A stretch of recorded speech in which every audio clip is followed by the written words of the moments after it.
Consécutive à la pluie du 4 au 5 avril dernier, la ministre des Affaires sociales, Action humanitaire et solidarité nationale, Nathalie Aziza Mounana, veut y répondre et elle a tenu une réunion avec les humanitaires et experts de son ministère pour identifier et évaluer la situation, ensuite proposer des solutions appropriées. Au cours de la réunion, Nathalie Aziza Mounana a évalué les dégâts et identifié le besoin. Au total, sont concernés 146 ménages installés à l'Institut Lumumba, 1050 personnes de 170 ménages qui sont provisoirement installés au stade Tata Raphaël. Sur la liste de réponses rapides, il a été relevé la distribution des vivres et non-vivres, l'installation des abris temporaires en partenariat avec les ministères de la Santé, déployer des cliniques mobiles pour prévenir les maladies hydriques et fournir des soins médicaux aux blessés. Les communes les plus touchées par les inondations sont Massina, Limité, quartier Ndanou et Salongo, et la commune de Mongafula, quartier Sebo. Pour la ministre des Affaires sociales, Action humanitaire et solidarité nationale, une riposte efficace repose sur une évaluation rapide, une coordination solide, une réponse immédiate aux besoins de base et une vision à long terme pour réduire la vulnérabilité de Kinshasa aux inondations récurrentes. Inondation dans la partie est de Kinshasa cause intervention du gouvernement, tel de fond du briefing de presse animé par le ministre de la Communication et Médias, Patrick Mouyaya Katembwe, qui avait à ses côtés 3 membres du gouvernement, à savoir Teddy Luamba, ministre des Ressources hydrauliques, Alexis Guizaro, ministre d'État en charge des infrastructures, et Roger Samuel Kamba, ministre de la Santé. Jacques Kababa nous fait le point. Cet exercice de redevabilité a eu pour thème inondation dans la partie est de Kinshasa, cause et intervention du gouvernement. Le ministre de la Santé publique, Roger Samuel Kamba Moulamba, a annoncé un bilan provisoire de 30 morts et 20 blessés, tout en saluant la mobilisation des équipes médicales pour secourir les sinistrés. Dans la nuit de samedi à dimanche déjà, nos ambulances circulaient déjà et nous avons pu donc intervenir et sauver beaucoup de nos compatriotes qui étaient coincés dans les maisons, dans leurs habitats. À ce moment où je vous parle, nous avons une vingtaine de personnes, 20 exactement, qui sont hospitalisées. Sur le plan des infrastructures, Alexis Guissaro, ministre d'État, ministre des Infrastructures, a évoqué des dégâts majeurs sur la route nationale numéro 1, particulièrement à hauteur de Matadi-Kibala, Mitendi et en direction de Kassangolo. Il a également insisté sur la nécessité d'un plan de relogement pour les populations vivant dans les zones à risque. Lorsque vous observez ce phénomène du débordement des lits de la rivière Njili, ça voudrait dire qu'on a construit de manière anarchique. C'est une urbanisation sauvage, malheureusement. Et les populations qui se retrouvent dans ces zones-là, logiquement, ne devraient pas y être. De son côté, Teddy Luamba, ministre des Ressources hydrauliques et de l'électricité, a alerté sur l'impact des inondations sur la situation de traitement d'eau de Njili. L'impact sur l'usine de Njili, c'est pratiquement 330 000 mètres cubes d'eau par jour, ce qui fait que c'est pratiquement l'usine la plus importante en termes de production d'eau potable qui est affectée. Et c'est pratiquement 14 communes qui sont affectées par ce problème. Nous pouvons encore compter 3 à 4 jours si les conditions de séchage restent dans les mêmes normes que nous avons et s'il n'y a plus des influences majeures sur la situation du réseau d'adduction d'eau. Pour sa part, le ministre de la Communication et Médias a appelé les Congolais à une prise de conscience collective, tout en saluant les gestes posés par la Fondation de la Première Dame qui a offert des outils et autres biens aux sinistrés. Mouyaya Katembwe Patrick a encouragé tout Congolais épris de bonne volonté à emboîter les pas. Lorsqu'il y a des vies humaines qui sont menacées, qui sont en danger et qu'il y a un besoin pour nous d'avoir, parce que l'État il est d'avoir une réponse institutionnelle forte, c'est celle que nous avons donnée et c'est celle que nous allons continuer à donner.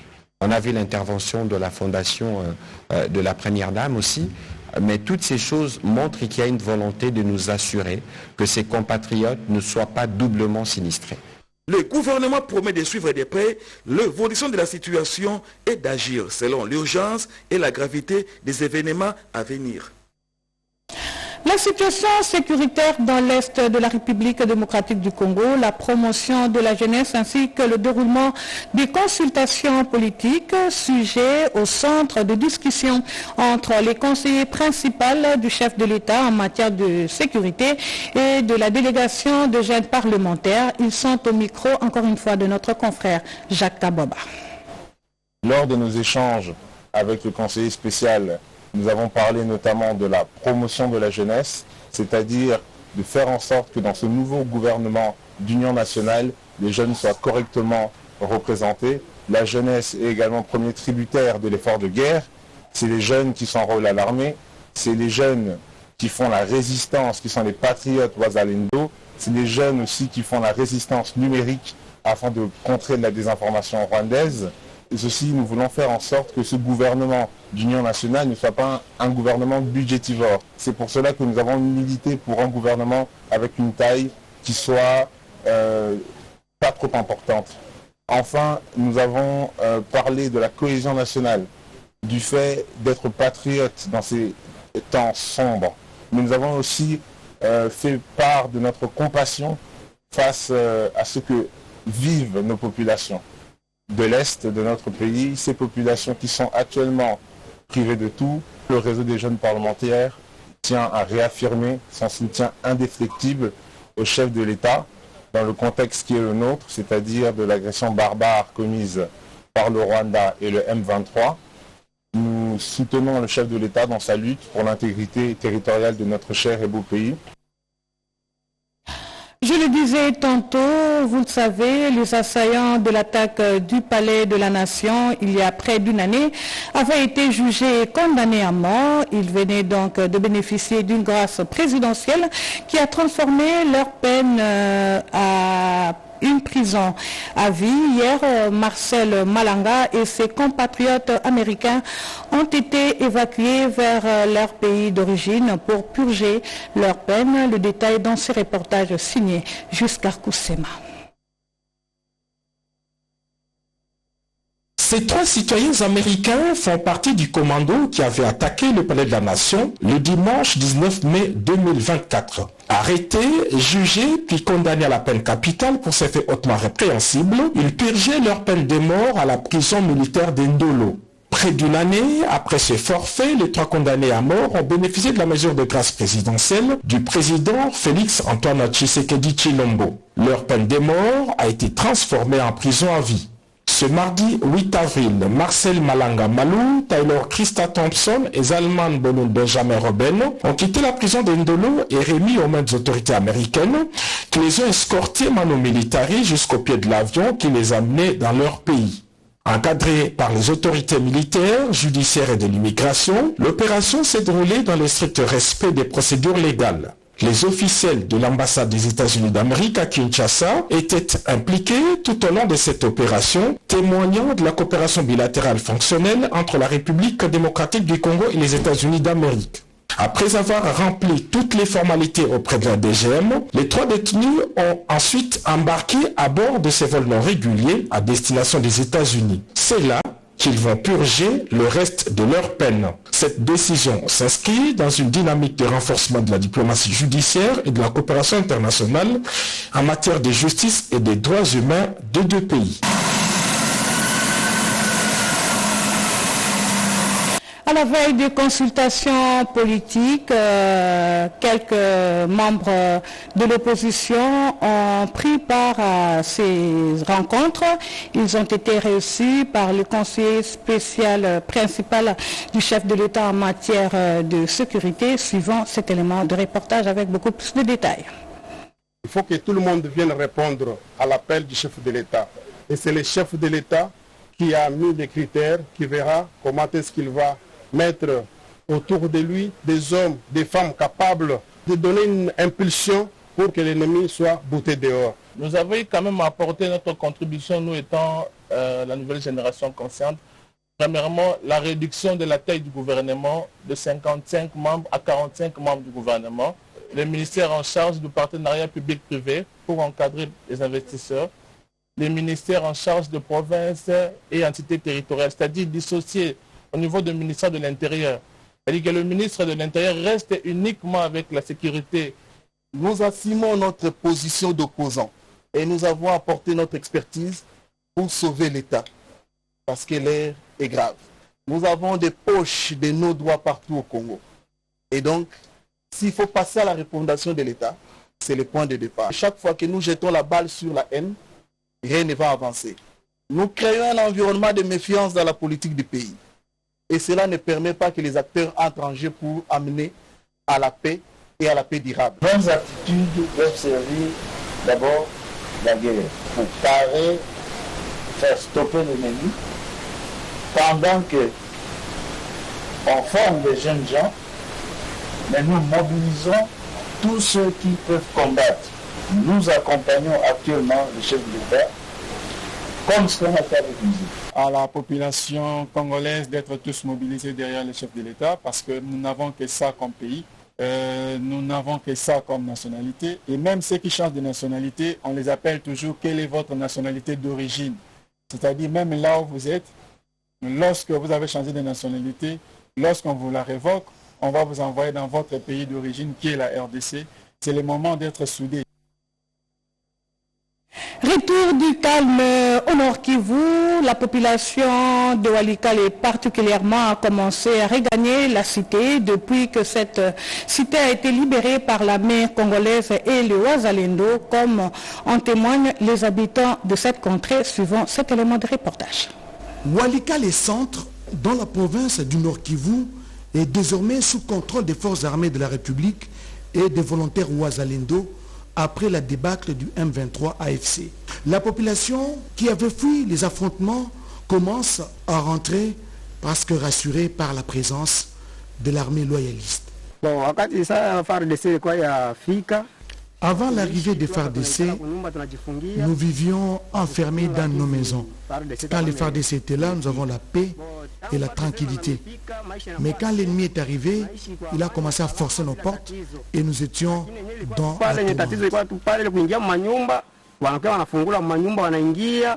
la ville est calme, la sécurité est garantie par les forces armées de la République. Une sécurité dense et permanente, impeccable. La circulation n'est pas menacer la population. Une sécurité qui dépendra des agents de l'ordre afin que la population puisse avoir confiance à eux.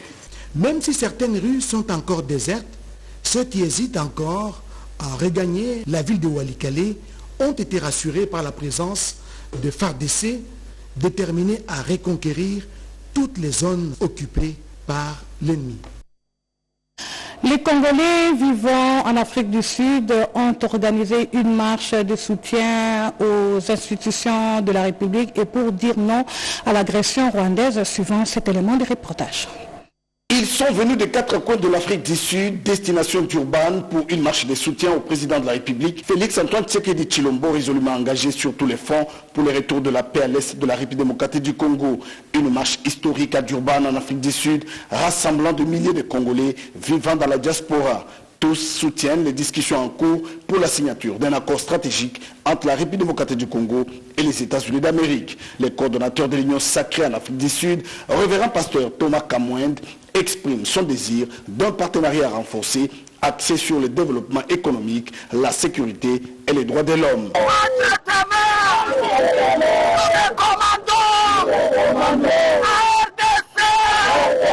Soutien à l'intégrité territoriale et à la souveraineté de la RDC.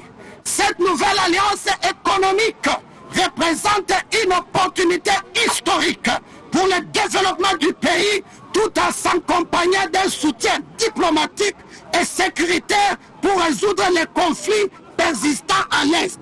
Après avoir traversé les grandes avenues de Durban, les Congolais de la diaspora ont déposé un mémo au consulat des États-Unis à Durban, espérant que leur voix sera entendue. Pour le révérend pasteur Thomas Kamwend, il faut urgemment un soutien international pour améliorer les conditions de vie en République démocratique du Congo. Tous sont derrière les forces armées de la République et les Wazalendo pour le retour de la paix à l'est de la République démocratique du Congo. Tant ça suffit. Notez également que le 15 avril prochain va s'ouvrir à Kinshasa la 16e réunion du Conseil des ministres du commerce extérieur de la zone ZELCAF. Et à Kinshasa, des réunions préparatoires ont eu lieu pour préparer cette rencontre. Le détail avec Eric Kabamba. Concentrés chacun devant son ordinateur, ces experts venus de 54 pays africains, tous membres de la zone de libre-échange continentale africaine, ZLECAf, vont élaborer, au cours de ces travaux préparatoires, une nouvelle feuille de route. Une feuille de route qui va permettre d'accroître les commerces intra-africains avec la libre circulation des personnes, des biens, des services et des capitaux. Le secrétaire général au commerce qui a lancé ces assises a appelé les participants à un travail de fond pour accélérer la concrétisation de ces grands marchés communs au niveau de l'Afrique. Pour Gilles Mouilou, la ZLECAf offre aux pays africains, particulièrement à la RDC, beaucoup plus d'avantages sur les plans économiques. Dans les relations internationales, parfois nous cédons une partie de notre souveraineté ou une partie de nos intérêts. Mais dans le cas de la ZLECAf, nous allons plus gagner en acceptant justement ce démantèlement, évidemment qui va s'opérer pendant 10 ans. Il nous revient également de faire des choix stratégiques pour voir quels produits pouvons-nous exporter dans quel pays, quels produits pouvons-nous améliorer la qualité, améliorer les standards pour que nos produits soient acceptés au-delà de l'ère du Congo. Donc c'est un grand rendez-vous que nous devons saisir, que nos opérateurs économiques doivent saisir. Ces réunions techniques de ces experts vont se poursuivre toute cette semaine à Kinshasa jusqu'au 15 avril, date prévue pour l'ouverture de la 16e réunion du Conseil de ministres du commerce de la ZLECAf dans la capitale congolaise. À la DGI, les directeurs des impôts se retrouvent en un séminaire et la cérémonie a été présidée par le ministre des Finances. Le détail dans cet élément de reportage. Maximiser les recettes par les impôts, le ministre des Finances, Doudou Fambali Koundé Libotaï, veut mettre toutes les chances du côté de la Direction générale des impôts. Ces séminaires sur la maîtrise du répertoire des contribuables et le recouvrement du solde des débiteurs comme levier de la mobilisation des recettes assignées à la Direction générale des impôts pour l'exercice 2025 vient à un moment important où les directeurs des impôts récemment probus vont comprendre l'opérationnalisation des nouvelles directions centrales à la Direction générale des impôts. L'occasion a été donnée au DG de la DGI de solliciter au ministre des Finances la levée de la mesure de suspension du mouvement du personnel qui a été décidé de la prise de ses fonctions. Je profite de l'occasion pour présenter mes encouragements aux directeurs provinciaux des impôts du Nord Kivu et du Sud Kivu qui n'ont pas pu jusque-là rejoindre leur poste d'affectation à cause de la situation sécuritaire qui prévaut dans la province de l'Est du pays. Sans ambiguïté, l'Argentine nationale a pris bonne note des préoccupations exprimées par la Direction générale des impôts. Je voudrais rassurer le directeur général des impôts que je procéderai très bientôt à la levée de la mesure de suspension du mouvement du personnel que j'avais prise afin de permettre la réalisation de la mise en place de cadres supérieurs et agents dans les différentes directions de ces services. Le directeur général de la Direction générale des impôts a appelé au sens des responsabilités de tout un chacun à faire preuve de l'esprit d'équipe et de cohésion pour permettre la réalisation de cet objectif budgétaire. Restons toujours au ministère des Finances pour vous dire que le secrétariat général du plan, pilier de la planification nationale, vient d'être équipé en mobilier de bureau pour son rôle central, celui d'élaborer des politiques économiques et sociales du pays, une dotation du projet encore de la Banque mondiale. Des précisions avec notre confrère Ricky Nzoseloya. L'enceinte du secrétariat général au plan résonnait d'un air de renouveau, alors que des dizaines de pièces de mobilier flambant neufs, bureaux, chaises ergonomiques, classeurs, armoires et équipements divers étaient livrés, destinés à être installés dans différents services du secrétariat général. Un soulagement palpable pour une administration longtemps confrontée au vieillissement de ses installations et au manque de conditions de travail optimales. La DAF est là pour jouer un rôle très important dans cette migration d'une gestion des moyens vers une gestion budgétaire axée sur les résultats. Ils sont accompagnés dans le cadre du projet encore qui est financé par la Banque mondiale pour d'abord les capacités, pour créer un espace de travail qui va les amener à être performants. Une réforme ambitieuse qui vise à améliorer la performance et la redevabilité de l'action publique. On tient à remercier le gouvernement à travers le ministère des Finances qui ont songé à doter les DAF et particulièrement la DAF du ministère du Plan de ces matériels, ces fournitures de bureaux. Ce mobilier vraiment très important. Les bureaux étaient dépourvus. Il y avait même commencé même à faire une rotation parce qu'il n'y avait pas assez de mobilier. Pour les COREF, il ne suffit pas de transformer la structure budgétaire, il faut aussi renforcer les capacités matérielles et organisationnelles des institutions impliquées dans la planification et la mise en œuvre des politiques publiques. Et chaque geste, chaque livraison, chaque projet bien exécuté rapproche un peu plus le pays d'une gouvernance à la hauteur de ses ambitions. Où en sommes-nous avec la construction des infrastructures sociales de base dans la province de Haut-Ouélé? Devoir de redevabilité, le gouverneur du Haut-Ouélé, Jean Bakamito, a examiné les questions de développement avec les élus du coin. Reportage.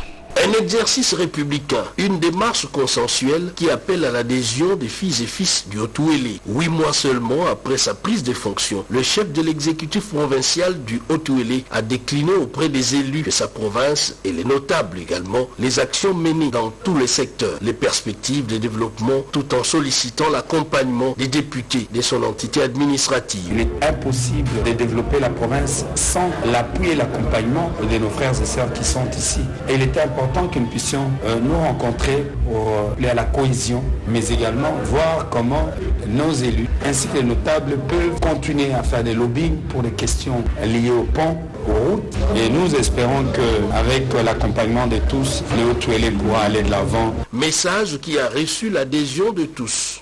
Il sait que notre soutien est inconditionnel.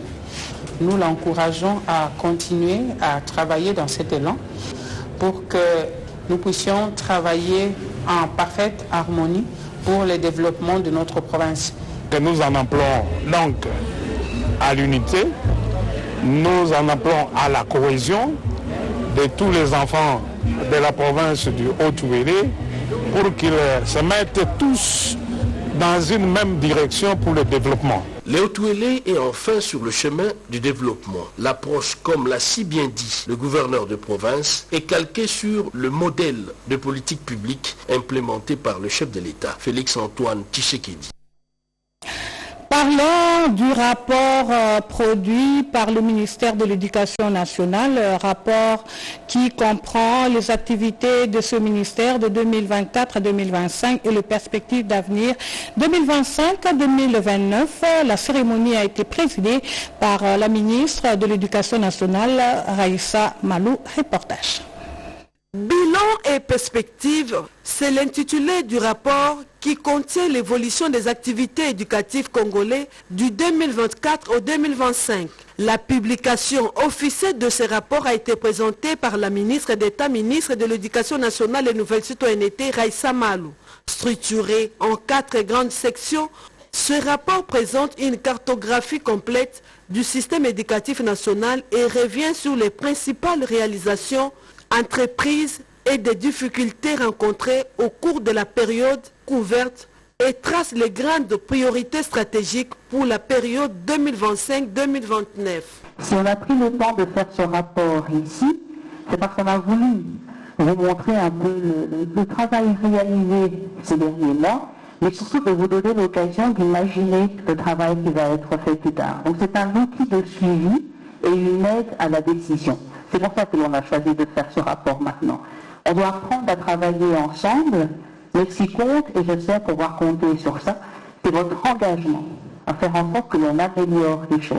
Ce document explique sur l'assainissement du fichier de paye des enseignants ayant généré une économie de 11 milliards à Kinshasa. La réception de plus de 400 écoles dans le cadre du PDL 145 territoires, ainsi que l'attribution de plus de 49 000 bourses scolaires à des filles dans les provinces d'Ikassai.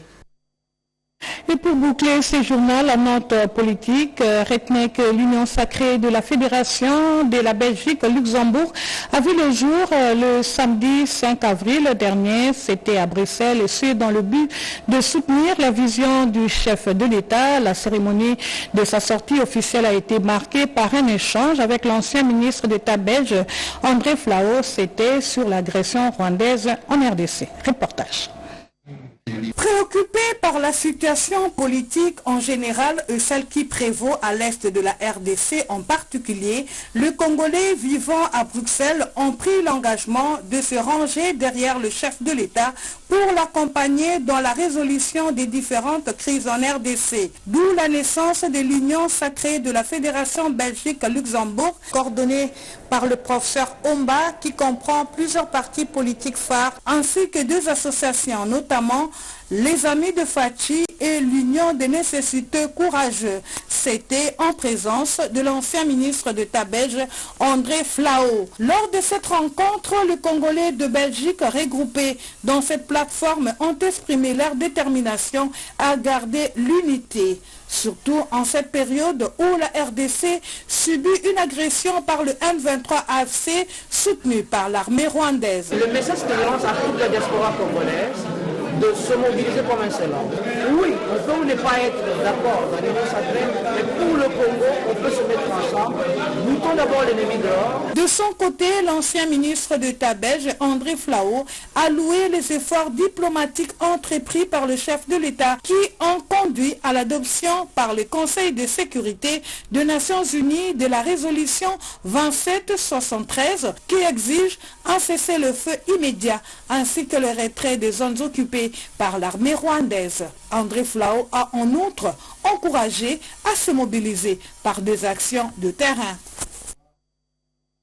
Fin de cette édition du journal, mesdames et messieurs. Merci de l'avoir suivi. Mais avant de nous quitter, voici le rappel du titre. Condamné à la peine de mort pour des faits hautement répréhensibles en date du 26 janvier 2025 par la Cour militaire de Kinshasa-Gombe, le prévenu Marcel Malanga, Taylor Christia Thompson et Zalman ont bénéficié de la commutation de leurs peines respectives à la servitude pénale à perpétuité. Ils ont été donc évacués vers leur pays d'origine pour purger leurs peines. Encore une fois, mesdames et messieurs, merci de nous avoir suivis. L'actualité continue sur la télévision nationale.